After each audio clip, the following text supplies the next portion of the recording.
Welcome back to கிட்டு சமையல். இன்றைக்கி நம்ம இந்த வீடியோவில் பார்க்க போகிறது காராமணி பயிரும் சுரக்காவும் வச்சு ஒரு நல்ல ஒரு சைடு டிஷ்ஷு தான். இங்கே சுரக்காவோட ஹெல்த் பெனிஃபிட்ஸும் சேர்த்துருக்கேன். காராமணியும் உடம்புக்கு ரொம்ப நல்லது. இப்போது இது சுரக்காவை நல்லா வேக வச்சு தண்ணி மாற்றி எடுத்துடணும். அதே மாதிரி இந்த காராமணி பயிரும் நைட்டு தண்ணியில் போட்டு ஊற வச்சுட்டு காலையில் அதுவும் தண்ணி மாற்றி எடுத்துடணும். அப்புறம் தேங்காய் நல்லா அரைச்சி தேங்காய் பால் எடுத்துடணும். இப்போது தேங்காய் பால் தனியாக ஒரு பாத்திரத்தில் எடுத்து வச்சிடலாம். நல்லா கட்டியாக எடுத்து வச்சுருவோம். அப்போ தான் இந்த சைட் டிஷ் நல்லா ஒயிட் கலரில் இருக்கும். அதுக்கப்புறம் இப்போ இது ரெண்டும் ரெடி ஆகிடுச்சு.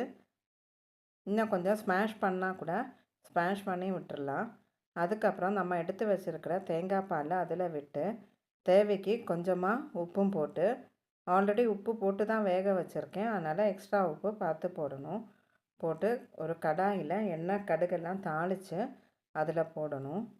இப்போ இதுக்கு எப்படி தாளிக்குதுன்னு பார்க்கலாம். ஒரு ஸ்பூன் எண்ணெய் விட்டு அதில் கடுகு, கொஞ்சமாக இஞ்சி சின்னதாக நறுக்குனது, அப்புறம் கறிவேப்பிலை, 4-5 பச்சை மிளகா காரத்துக்கு ஏற்ற மாதிரி, அப்புறம் ஒரு பீஸு இல்லை 2 பீஸுக்கு பட்டை,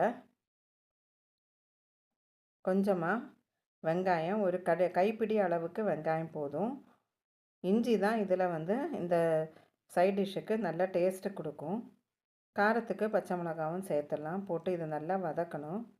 வதக்கி எடுத்து நம்ம தண்ணி மாற்றி வச்சுருக்கிற வேக வச்ச சுரக்காவும் காராமணியும் தேங்காய் பாலும் விட்டு வச்சுருக்கிறத அது கூட சேர்த்து நல்லா திளைக்க விடணும். கொஞ்சம் வற்றி வந்ததும் அணைச்சிடலாம். உப்பெல்லாம் சரியாக இருக்கான்னு பார்த்து ஆஃப் பண்ணிடலாம். இவ்வளோதான். இது சப்பாத்திக்கு, சாதத்துக்கு எல்லாத்துக்குமே ரொம்ப நல்லா இருக்கும். இந்த ஓலாண்ட் ரெசிபி உங்களுக்கு பிடிச்சிருக்கும்னு நினைக்கிறேன். தேங்க்ஸ் ஃபார் வாட்சிங் this video. Please do like, share and subscribe Kittu சமையல்.